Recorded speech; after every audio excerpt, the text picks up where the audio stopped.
आज हम लोग पढ़ने वाले हैं origin of one electron spectra, यानी वन इलेक्ट्रॉन स्पेक्ट्रा का जो ओरिजिन होता है, कैसे होता है, उसके बारे में पढ़ने वाले हैं। वन इलेक्ट्रॉन स्पेक्ट्रा कहने का मतलब हाइड्रोजन एटम ही होगा, because the hydrogen atom has only one electrons. तो सबसे पहले इसको पढ़ने से पहले एक बार हम पिछले लेक्चर का बात कर लें। तो पिछले लेक्चर में हम लोगों ने क्या किया था, एनर्जी फॉर हाइड्रोजन एटम या फिर एनी एटम के लिए निकाले थे। अगर जब हम हाइड्रोजन के लिए एनर्जी लेते थे वहाँ पे एन का वैल्यू क्या कर देते थे, 1 कर देते थे, because the hydrogen have only 1 electron. तो सबसे पहले हम लिख लेते हैं एनर्जी वाला जो कल के क्लास में लोगों ने किया है, इक्वल टू क्या होता था, e⁴ m divided by 8 epsilon not का square h square z square divided by n square. इसको साइड में रखते थे, where the z is the value of atomic number and n is the value of orbits in atom. तो for hydrogen atom we take the value of z equal to 1, then the energy for hydrogen atoms will be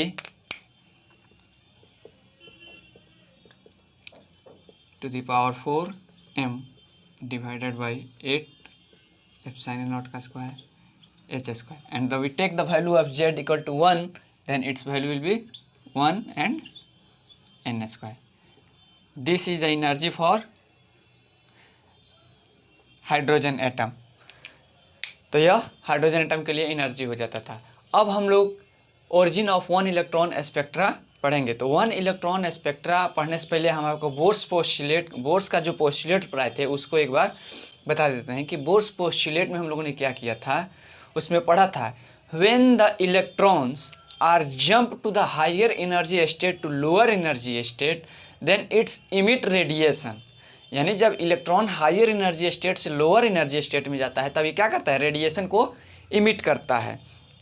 और जब वो radiation emit करता है तो वही radiation से हम लोग का स्पेक्ट्रा ड्रॉ करते हैं। जैसे यहाँ मान लीजिए हमारा क्या है, कोई एटम है, न्यूक्लियस हो गया एटम का, ये हमारा हो गया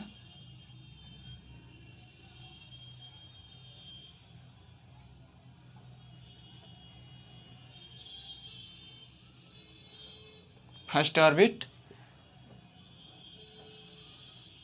ये हो गया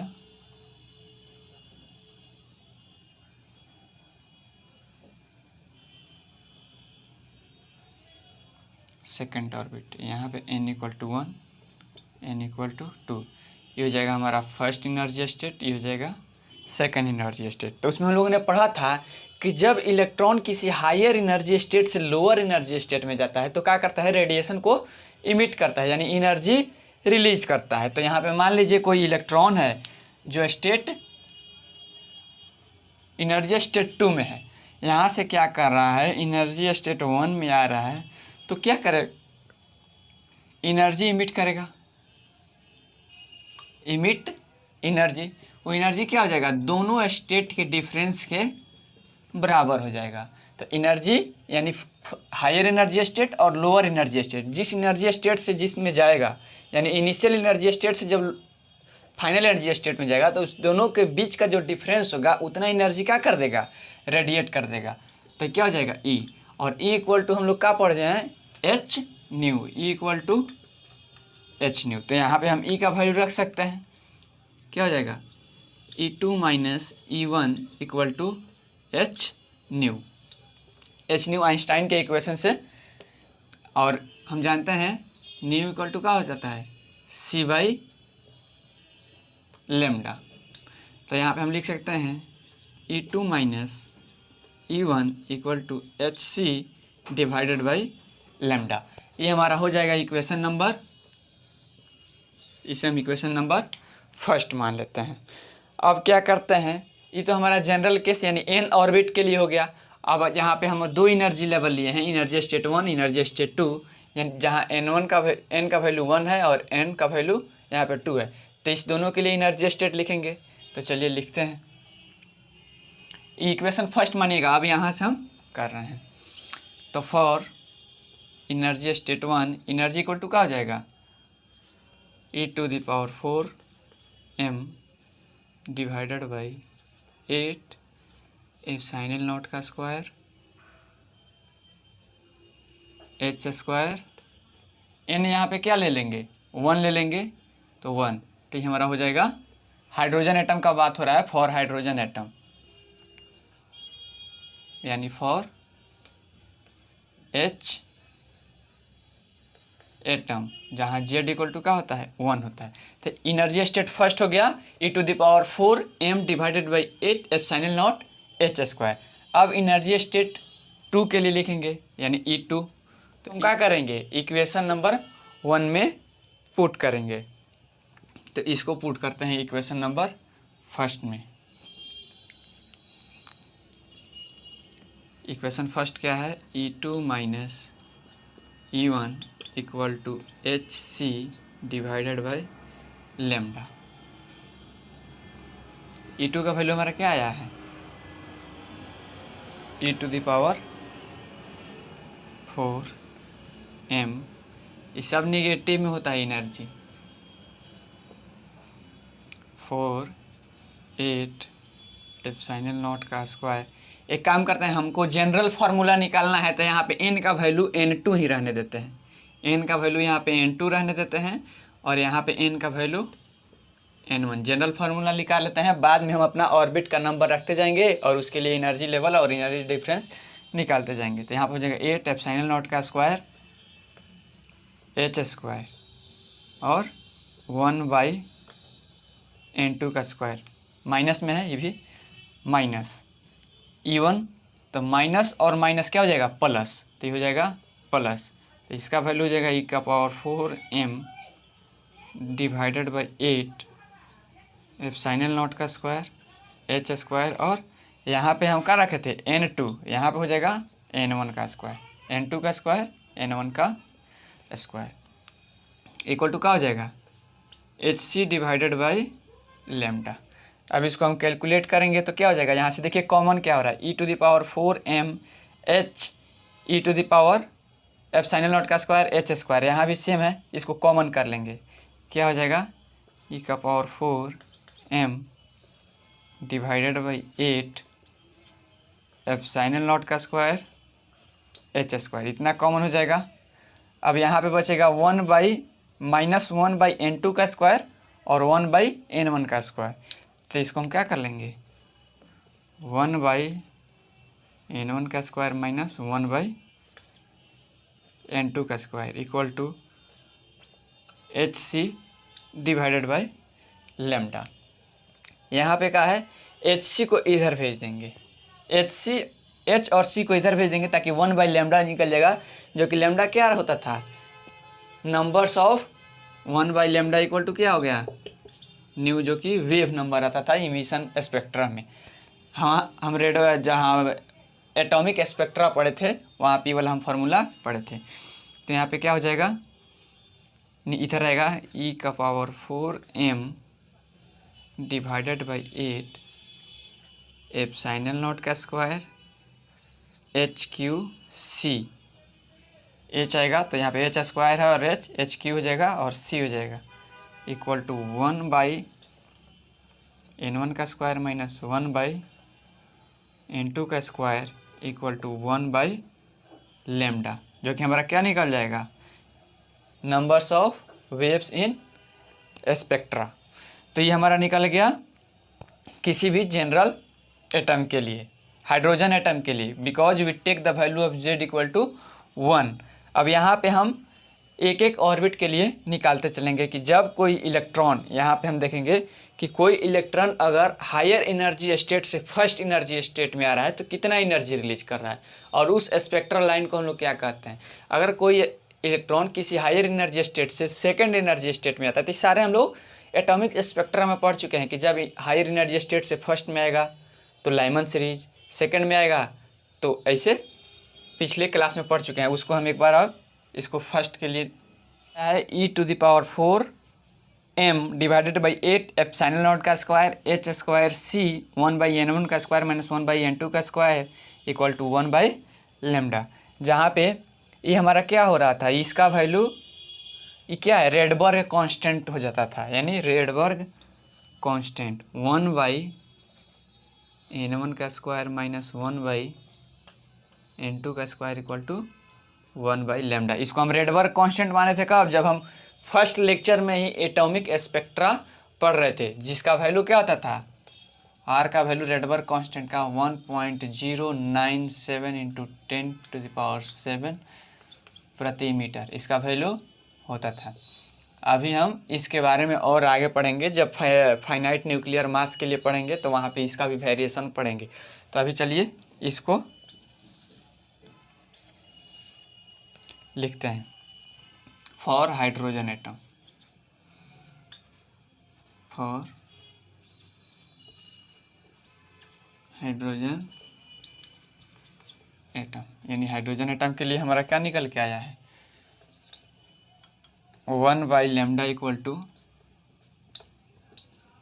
R इंटू 1/n1 का स्क्वायर माइनस 1/n2 का स्क्वायर। अब हम क्या करेंगे, एक एक का वैल्यू रखते जाएंगे। जैसे इलेक्ट्रॉन अगर हायर एनर्जी स्टेट से फर्स्ट एनर्जी स्टेट में आ रहा है तो यहाँ पे हायर एनर्जी स्टेट क्या हो जाएगा, यहाँ पे n2 से n1 में आ रहा था तो n2 से n1 में जा रहा था।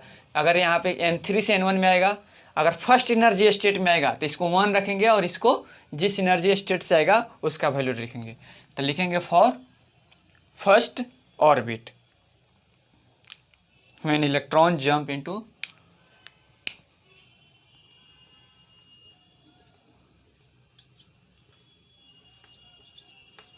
when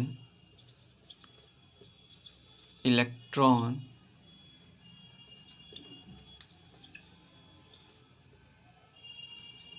jump from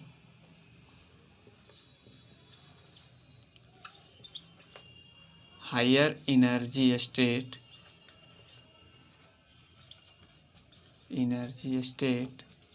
to first energy state.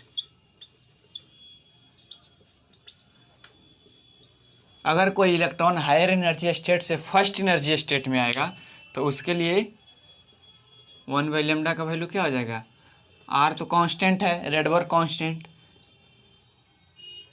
First में आ रहा है तो n1 का वैल्यू क्या हो जाएगा 1 माइनस 1/n2 का स्क्वायर। यहाँ पे n2 क्या हो जाएगा, जिस हायर एनर्जी स्टेट से आएगा वहीं इसका वैल्यू होगा। यानी यहाँ पे हम कह सकते हैं कि n का वैल्यू यानी n2 का वैल्यू क्या हो जाएगा 1 नहीं होगा, काहे कि 1 ऑर्बिट में आ रहा है, फर्स्ट एनर्जी स्टेट में आ रहा है, तो सेकंड से आ सकता है, थर्ड से आ सकता है, फोर्थ से आ सकता है। तो यानी n2 का वैल्यू क्या आ जाएगा 2 3 4 5 etc। इस सीरीज को यहाँ पे जो सीरीज बनेगा, जो स्पेक्ट्रल लाइन बनेगा उस सीरीज को हम क्या कहते थे, लाइमन सीरीज, लाइमन सीरीज, इसको हम लाइमन सीरीज कहते थे। और जब इलेक्ट्रॉन किसी हायर एनर्जी स्टेट से सेकंड एनर्जी स्टेट में आता था तब हम क्या कहते थे, Balmer series. When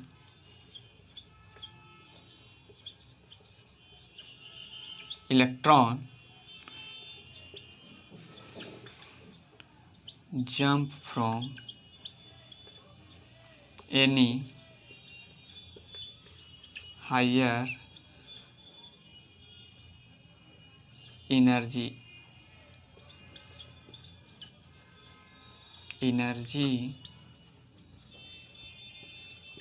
state to second energy state। अब यहाँ पे अगर सेकंड में आएगा तो क्या हो जाएगा, उसके लिए 1/λ का वैल्यू रेडबर्ग कांस्टेंट इंटू 1/, यहाँ पे सेकंड में आ रहा है तो यहाँ पे क्या हो जाएगा 2 माइनस 1/n2। n2 कहने का मतलब जिस ऑर्बिट से आएगा, जिस हायर स्टेट से आएगा, इक्वल टू यहाँ पे n2 का वैल्यू यानी n का वैल्यू, इसको n2 कहिए चाहे n कहिए, N1 N2 रहिए नहीं गया, काहे कि N1 का वैल्यू हमारा 2 हो गया, तो N यानी जिस हायर एनर्जी स्टेट से आएगा उसको हम यहाँ पे N मान लेंगे। और N का वैल्यू यहाँ पे किस कहाँ से होगा, 2 तो होगा नहीं, काहे कि 2 में ही आ रहा है, और 2 से नीचे 1 है, तो 1 कैसे हो सकता है, 1 से 2 में जाएगा। इमिशन स्पेक्ट्रम में बता रहे हैं 1 से 2 में जाएगा तब तो एब्जॉर्प्शन हो जाएगा, इमिशन करना, यानी 3 से 2 में आ सकता है, 4 से 2 में आ सकता है, 5 से 2 में आ सकता है। यानी N का वैल्यू यहाँ से क्या हो जाएगा, 3, 4, 5, 6, 7, ये हो गया हमारा। और इस सीरीज को हम लोग क्या कहते थे, बाल्मर सीरीज,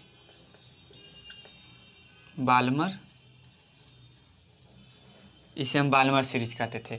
इसी तरह जब इलेक्ट्रॉन किसी हायर एनर्जी स्टेट से थर्ड एनर्जी स्टेट में आता था तो उसे क्या कहते थे, पाश्चन सीरीज। अगर किसी हायर एनर्जी स्टेट से 4 में आता था तो उसे क्या कहते थे, ब्रैकेट सीरीज। अगर किसी हायर एनर्जी स्टेट से 5th में आता था तो उसे क्या कहते थे, Pfund series. Lyman series, Balmer series, Brackett series, Paschen series, Pfund series, ये 5 गो सीरीज हमको मिलता था। तो आप यहाँ पे 2-3 और आगे वाला जो लिख लीजिएगा। फर्स्ट में हम बता दिए हैं, फर्स्ट लेक्चर में बताए हैं कि थर्ड में आएगा तो कौन सा सीरीज होगा, सेकंड में आएगा तो कौन सा सीरीज होगा, और 5th में आएगा। तो इसके आगे वाला आप कर लीजिएगा कि जब electron jump from higher energy state to third energy state, तो यहाँ पे N का वैल्यू 3 हो जाएगा। When electron jump from higher energy state to 4th energy state, when electron jump from higher energy state to 5th energy state. 3 को आप लिख लीजिएगा। अब हम इसका क्या कर रहे हैं,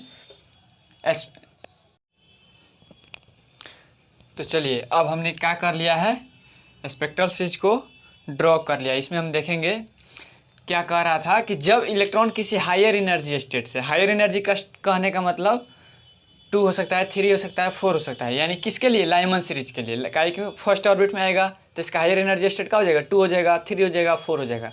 तो इसमें जब एनर्जी आएगा, इलेक्ट्रॉन आएगा तो वहाँ से क्या करेगा, एनर्जी रेडिएट करेगा, उसी को हम ड्रॉ करेंगे। तो मान लीजिए ये हो गया हमारा क्या, एनर्जी स्टेट फर्स्ट।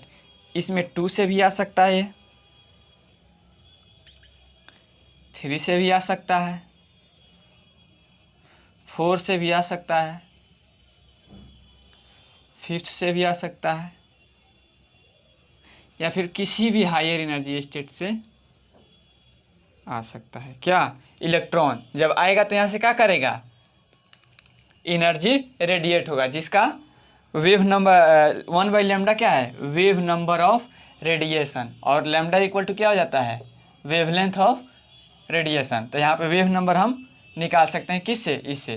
तो इस सीरीज को हम क्या कहेंगे, यहाँ से जो निकलेगा सीरीज, रेडिएट होगा एनर्जी, तो उस सीरीज को हम क्या कहेंगे, लाइमन सीरीज,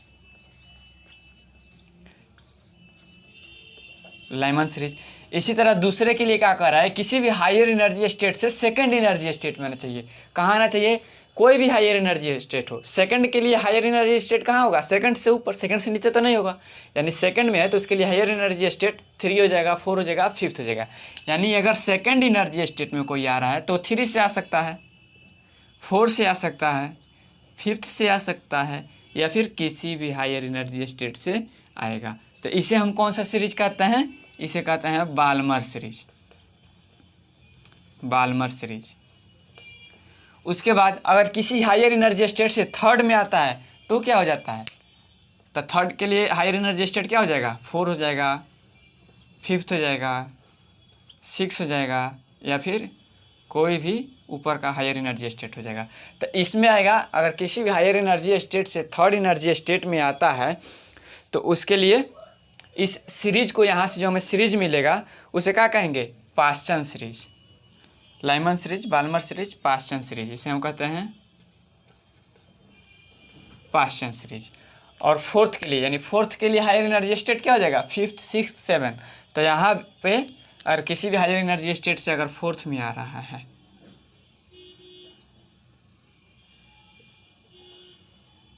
तो क्या हो जाएगा हमारा, Brackett series, Lyman series, Balmer series, Paschen series, Brackett series. यहाँ पे हमको क्या मिलेगा, ब्रैकेट सीरीज। और सबसे लास्ट में किसी भी हायर एनर्जी स्टेट से अगर 5th एनर्जी स्टेट में आ रहा है तो हमको क्या मिलेगा, फंड सीरीज। मान लीजिए 5th में आ रहा है किसी भी हायर एनर्जी स्टेट से, तो जो हमें स्पेक्ट्रल सीरीज मिलेगा उसे हम क्या कहते हैं, फंड सीरीज। समझ गए।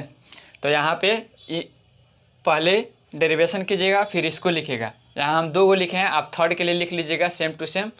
यहाँ पे 3 लिख दीजिएगा, बाकी यहाँ 4 से स्टार्ट हो जाएगा। फिर 4 एनर्जी स्टेट में आएगा, 5th एनर्जी स्टेट में आएगा। और सबका सीरीज यहाँ पे लिख दिए। फर्स्ट में आएगा Lyman series, Balmer series, Paschen series, Brackett series और पी फंड सीरीज। सो आज का वीडियो यहीं तक रहता है। इसका नेक्स्ट पार्ट हम अगले वीडियो में करेंगे।